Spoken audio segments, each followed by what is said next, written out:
안녕하세요. 개인 투자자분들의 멘토 프로페서 킹입니다. 8월 12일 기술적 분석의 좋은 모닝 브리핑 출발해 보도록 하겠습니다. 자, 일단 미국 시장 같은 경우에는 하락해서 마감을 했습니다. 뭐 그렇다라고 해서 큰 폭은 아니고 올라온 어떤 흐름이나 패턴에 비해서는 뭐 약한 모습. 다만 이제 시장에서 특별한 이슈가 없는 가운데 이제 내일 CPI 발표가 있죠. CPI 발표를 기다리면서 움직이는 듯한 모습을 보여줬고, 시장에 특별한 이슈가 없으면 계속 상승하는 모습을 보여줬는데 모처럼 올라가다가 좀 밀렸다라는 것은 시장에서 더 이상 이제 호재가 없다라는 뭐 그런 인식을 갖고 있는 것도 아닐까 싶고, 하나 재밌는 거는 이제 그 중국에 수출하는 칩에 대해서 대표적으로 H20, 엔비디아의 H20이 있죠. 수출세에 대한 이야기가 나왔는데 그걸 트럼프가 직접 확인을 해줬죠. 아, 맞다고. 원래 20% 하려고 그랬는데 15%로 그 협의가 됐다고 그렇게 이야기를 했는데, 사실 이게 긍정이냐 부정이냐 그러면 뭐 저는 뭐 이제 사람마다 다를 수도 있긴 한데 대체적으로 부정에 가깝지 않을까 싶었는데, 이런 것들이 확인이 돼도 엔비디아가 밀리기보다는 오히려 더 올라가는 최근 시장의 어떤 좀 특징 중에 하나죠. 어 이게 확정이 된 거니까 괜찮은 거 아니야? 불확실성 없는 거 아니야? 이렇게 받아들였는지 몰라도 사실 부정적이라고 봤었던 이슈가 오히려 시장의 상승을 이끄는, 그 이야기가 나온 이후에 지수도 상승을 했는데 그런 모습을 좀 보여줬다라는 거. 그런 거 보면 여전히 시장이 굉장히 긍정으로 가고 있고, 올라갈 때마다 미결제 약정이 늘어나는 것은 어떤 상승에 좀 계속 기폭제가 되는 그런 모습이다. 하나 재밌는 거는 이런 이야기가 나오고 나서 장 끝날 때쯤에 이제 인텔 리프턴 대표를 트럼프가 만났죠. 최근에 사임 압박을 했었는데 이제 만나고 나서 굉장히 좀 흥미로운 사람이다라고 하면서 뒤쪽에 인텔이 다음 주에 어떤 제안을 가져올지 보겠다 이렇게 이야기를 했는데, 나라별로 돌아가면서 관세로 이제 뜯을 거 뜯고 이제 기업들, 그쵸, 대표적으로 저 수출세가 우리 개념적으로 생각해 보면 되게 좀 희한한 이야기인 거잖아요. 수출을 하는데 기업이 세금을 낸다고 하니까 그런 거 보면 기업들을 그렇게 또 조금 압박하는 것이 아닐까.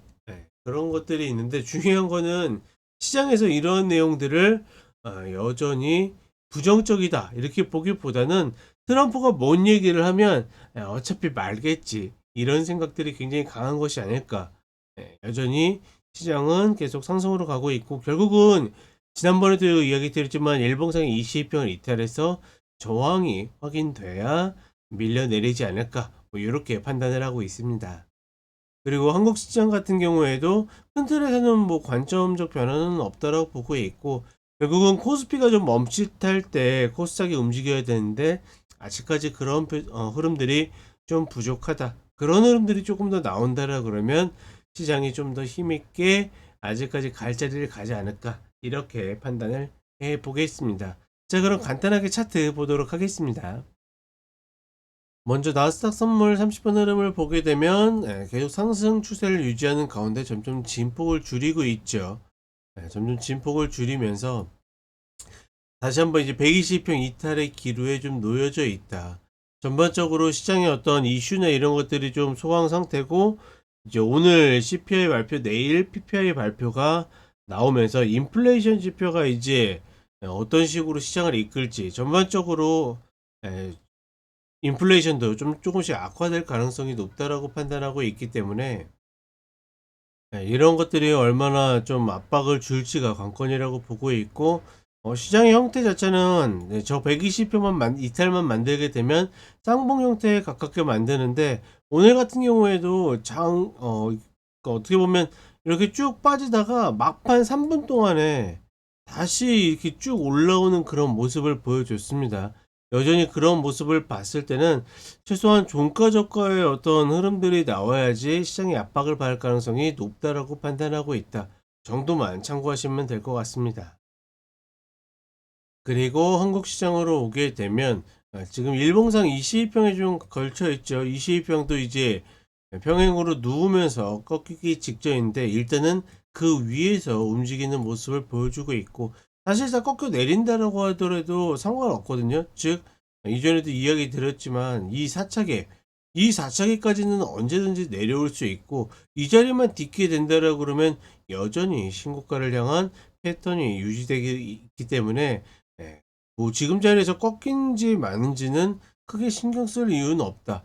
그러니까 웬만하면 지금 올라오는 가운데 비중 조절하고 남은 물량을 가지고 위쪽을 볼 가능성이 높다라고 보고 있고, 그렇죠? 그다음에 여기에서 신규를 고려할 건 아니기 때문에 너무 애쓸 필요 없다라고, 그러니까 예측해서 맞추려고 노력할 필요 없다라고 보고 있고, 다만 이제 이 흐름 가운데 코스닥이 빨리 고가를 갱신해 가지고 최소한 900짜리는 가주는 것이 전반적으로 좋다, 이렇게 판단을 해 보겠습니다. 자, 이렇게 이야기 드렸고 저는 쇼츠로 또 찾아뵙도록 하겠습니다.